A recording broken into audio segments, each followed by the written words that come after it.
ভাগ্য বদলে ভিনদেশ পাড়ি দিয়ে দুর্ভাগ্যের বোঝা টানতে হয় দেশের অনেক যুবককে। বেশিরভাগ দালালের ফাঁদে পড়ে এক দেশ যেতে গিয়ে চলে যান অন্য দেশে। এমন কিছু যুবকের এখন ঠাঁই হয়েছে রাশিয়ায়, যাদেরকে কাজের জন্য নিয়ে যাওয়া হলেও পাঠিয়ে দেওয়া হয় ইউক্রেন যুদ্ধে।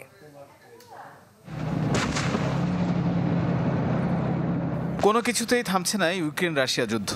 দিন যত গড়াচ্ছে ঘাত প্রতিঘাতের মাত্রা বাড়ছে।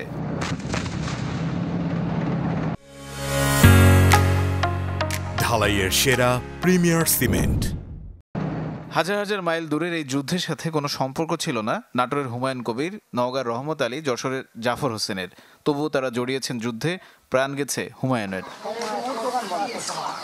কিভাবে, সে প্রশ্নের খোঁজে একটু যেতে চাই নাটোরের বহুল পরিচিত হুলহুলিয়া গ্রামে।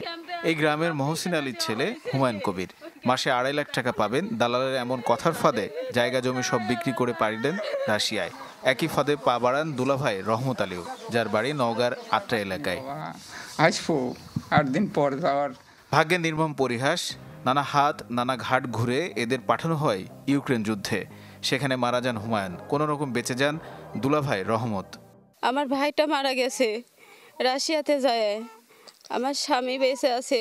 উনি বারবার বলতেছে আমাকে উদ্ধার করো, আমাকে উদ্ধার করো। আমি আর পারি না বাবারও, আমি কি করে চলবো করবো বাবা। এখন আমার সাওয়ালদের দেশে ফিরে আইলে পরে আমি খুশি হন নিব। এখন আমি লালে লালে ঘুরছি আর বেটার কাছে দোয়া করছি যে আমার বেটা আমার আসে বুকে লাগুক। একই পরিস্থিতির শিকার যশোরের চাষড়া ইউনিয়নের জাফর হোসেনের। তিনিও বেশি বেতনের আশায় দালাল ধরে পাড়ি দেন রাশিয়া, কিন্তু তাকেও পাঠানো হয় রাশিয়ার হয়ে ইউক্রেন যুদ্ধে। এ খবর শুনে স্তব্ধ পরিবার। ছোট ছোট দুটো বাচ্চা আছে, আমার স্বামী অনেক কষ্ট আছে, আমার শরীরের কাছে একটাই নাই, আমার স্বামীকে ফিরে পাতে চাই আমি। আমার ছেলে সেই ভয়তে উতাসে যোগাযোগ করে এখন বাংলাদেশে ফেরত নিয়ে আসে যাচ্ছে। আর নাইলে করছে যে আমার বাচ্চা কটা আছে, বাচ্চা কটা দেখে নে আমার মৃত্যু হয়ে যাবে এখানে। আমার ছেলের 7-8 দিন ভালো, কোনো অসুবিধা নেই, কথাবার্তা ভালো, সব দিকতে ভালো। তারপরে তো আমার ছেলে শুনলে যে আছে যে গেনে আমাদের বেঁচে দিয়েছে। কর্মসংস্থান ও জনশক্তি ব্যুরো জানিয়েছে এমন কোনো ঘটনা তাদের জানা নেই। লিখিত অভিযোগ পেলেই ব্যবস্থা নেওয়ার আশ্বাস তাদের। রিক্রুটিং এজেন্সির নামে অভিযোগ দাখিল করতে পারে। এখানে দাখিল করলে তখন কর্মীর ব্যাপারে কর্মী এবং রিক্রুটিং এর সাথে কথা বললে তদন্ত করে টাকা পয়সার লেনদেনের কিছু ব্যাপার থাকে আর কি, যদি অভিযোগ প্রমাণিত হয় আর কি।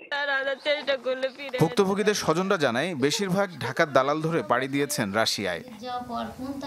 তানিম রহমান, চ্যানেল 24।